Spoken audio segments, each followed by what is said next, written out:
Today I am going over the Sony 100-400 f4.5 to 5.6 lens.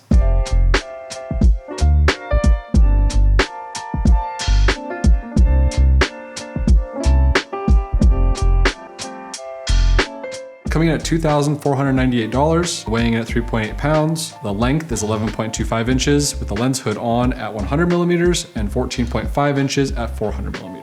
It is definitely not a cheap option or small or light, but even with those specs, I always love the framing I capture with this lens. There's something about being able to just zoom in, say at a wedding or with wildlife, that creates a sense of ease. Just to summarize, if you don't want to watch the whole video, do I recommend this lens? Yes.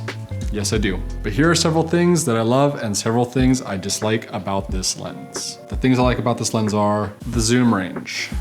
The reason I sold my 70-200 was because I kept wanting more reach, and I could have gone with a teleconverter, but that is something else I have to lug around all day, and not to mention, remember. The zoom range makes it super easy to get the framing I want, or if I see something off in the distance, I can really reach it with 400 millimeters. Plus the background separation at 400 millimeters, f5.6 is really, really good. You can't even tell what's behind the subject most of the time.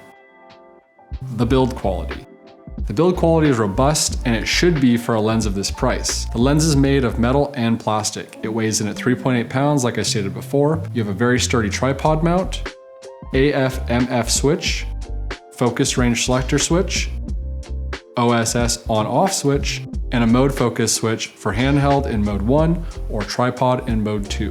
You have a smooth, tight ring to control how slow or fast you can go from 100 to 400 when zooming in or out. A rubberized zoom ring, 3 custom buttons, which you can access any way you're holding the camera. Note though, that these can only be assigned to one custom function for all 3 of them. They will all be the same function. Then the rubberized focus ring. This ring is very well dampened and the focus is very smooth and precise. The lens hood is a tube style hood that is matted on the inside and has a rubber bump ring around the edge. Overall, the build quality, it's exquisite.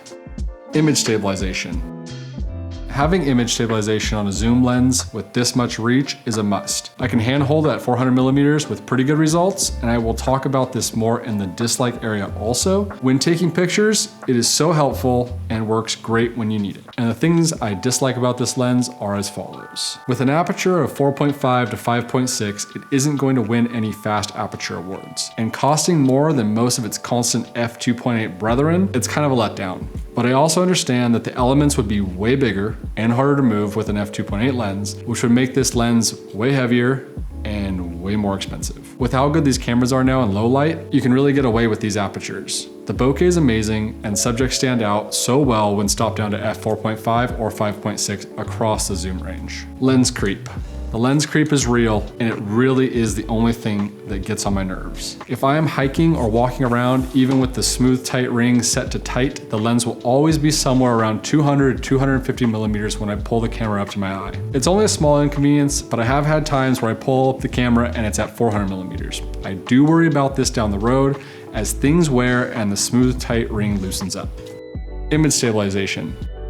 Just as the image stabilization is amazing, it would be nice to have a setting number 3 that is really, really stabilized when shooting handheld. Shooting anywhere from 250 to 400 millimeters, you really notice small shakes. You have to be very cautious not to move too fast or you get in front of the OSS and it looks odd on the screen and in playback. The slower frame rates do help out with this quite a bit, but you still get some of that jerky look when shooting handheld. Perhaps the best item for this lens would be a monopod or a tripod. Weight and size.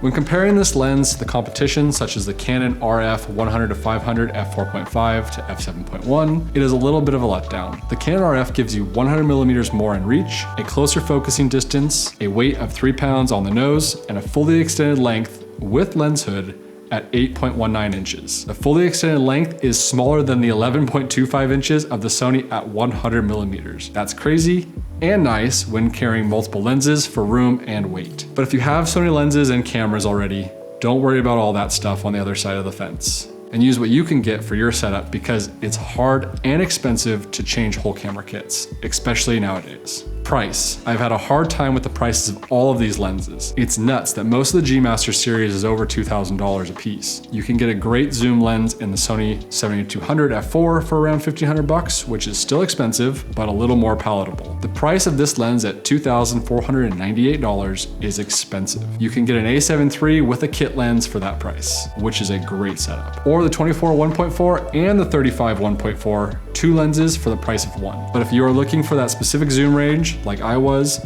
then yeah, that price is what you have to pay. You could also go for the 200mm to 600mm f5.6 to 6.3 for $1,900 and save some money. But who wants a G lens when you could go and get a G Master lens, right? But really, the build quality and lens quality are different. Will you get the same results? Probably. But the 100-400 is a workhorse, and in my eyes, the better lens.